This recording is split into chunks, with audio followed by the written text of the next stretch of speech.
Bonjour, je suis Anne-Claire Mialik, je suis professeure de yoga, pratique que j'exerce depuis 2008. Je suis partie en 2012 me former en Inde en tant que professeure d'Ashtanga Yoga. C'est une forme de yoga très dynamique où chaque mouvement correspond à une respiration et chaque respiration a un mouvement, donc c'est très très beau à regarder. J'ai enseigné en Australie suite à mon diplôme, puisque j'habitais là-bas et j'avais des étudiants qui venaient avec des problématiques particulières, des mots auxquels je n'avais pas de réponse. Donc je suis repartie me former en 2014 en Asie à nouveau sur le yoga thérapeutique. Donc là, j'ai été formée pour comprendre chaque posture, chaque qu'on appelle asana, quel type d'asana, de posture, pour quel mot particulier, quel type de méditation, de pranayama, donc la respiration, et puis toute la gamme ayurvédique, donc tout ce qui est sur les règles alimentaires selon les constitutions de la personne pour retrouver un équilibre harmonieux. J'enseigne depuis 3 ans dans la commune où j'habite, à Villy-le-Bouvray, et donc la première année, j'ai décidé pour faire découvrir qu'est-ce qu'était le yoga thérapeutique, de dédier un mercredi par mot. Donc 32 mercredis, 32 mots. Donc ça faisait un large panel de mots qu'on peut améliorer, voire soigner avec le yoga. L'année dernière, j'ai décidé de dédier 4 séances sur un chakra, puisque ce sont des thématiques intriquement liées au yoga. C'est centre énergétique. Et cette année, pour vous donner les clés de retrouver une harmonie entre le corps et l'esprit, puisque mes pratiques sont toujours basées là-dessus, j'ai décidé de faire 4 séances sur un thème particulier. Ces 4 premières séances seront dédiées à l'émotion. C'est la rentrée, on a des énergies qui arrivent aussi par rapport au positionnement des planètes, Mercure qui est rétrograde, les pleines lunes qui vont s'enchaîner, la 2 en octobre, donc les émotions sont mises à mal, se rassemblent beaucoup, la période aussi par rapport à l'épidémie qui fait que beaucoup de stress s'accumule, donc j'ai trouvé important de commencer cette année avec la gestion de ces émotions. Sur ce premier cours, vous avez pu avoir l'email en parallèle, il existe différents types d'émotions et sur ce premier cours, on va apprendre à créer une cartographie corpo-émotionnelle de son corps, sans jugement. Simplement essayer de comprendre comment réagit notre corps.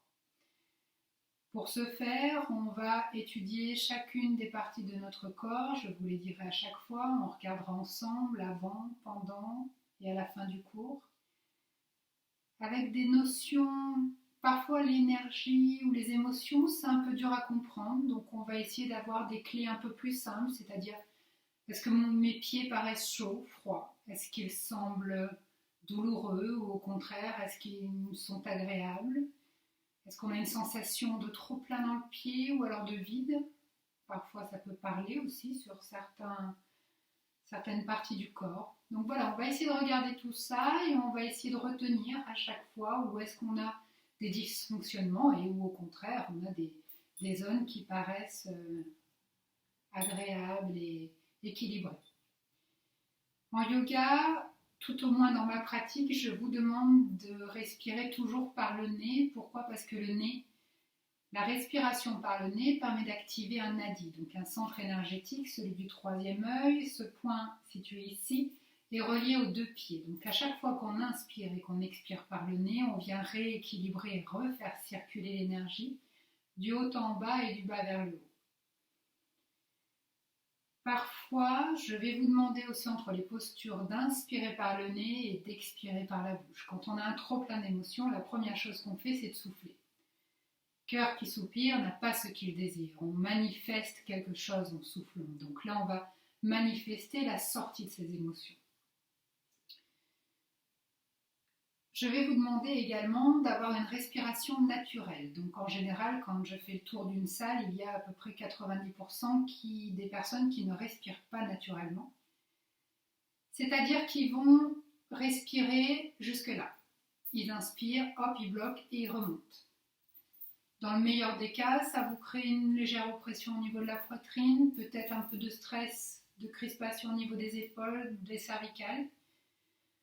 Plus on continue ce type de respiration, plus ça va engendrer des problèmes au niveau de la tête, des céphalées, au niveau de la poitrine, des crises d'angoisse, des maux au niveau du ventre. On ne fait pas circuler d'air dans le ventre, donc forcément les organes abdominaux ont des soucis. Puis bon, après, plus on continue à respirer comme ça, plus ça a des conséquences graves, un problème cardiaque, etc., etc. Donc on va recommencer, si on ne le fait pas, à respirer comme un enfant. C'est le faire. On va déposer les mains sur le ventre. Et quand on inspire, on gonflera le ventre. Quand on expire, on le dégonfle. Donc vous devez sentir vraiment votre ventre qui se gonfle et se dégonfle. C'est vraiment quelque chose de physique, on le sent, ce n'est absolument pas métaphysique. Donc pour certaines personnes, c'est très dur. Pour deux raisons. La première, c'est qu'ils n'ont pas l'habitude. La seconde, c'est que le diaphragme, à force de respirer par la poitrine, peut être bloqué. Dans ces cas-là, je vous invite à aller voir un ostéopathe qui peut aussi manier un peu le corps et rétablir une sorte d'harmonie corporelle, histoire de remettre en route tout ce qui doit se passer à l'intérieur. Donc, pour rappel, on respire par le nez en gonflant le ventre quand on inspire et en le dégonflant quand on expire.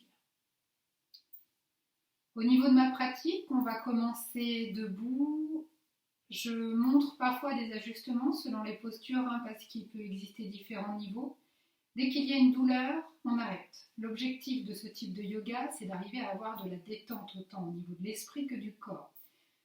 Si on a mal dans une posture, c'est pas normal. On peut ressentir une légère douleur parce que on n'est plus habitué à mettre son corps dans certaines postures. Néanmoins, une douleur lancinante, une douleur qui est vive, c'est pas une douleur qu'on doit supporter. On ajuste, on dépose les genoux au sol, on s'assoit ou on se détend et on essaye d'adapter. L'important, c'est vraiment d'arriver, si le corps est relâché, l'esprit est relâché. Si le corps est tendu, il va tendre l'esprit. Donc on respecte ce process.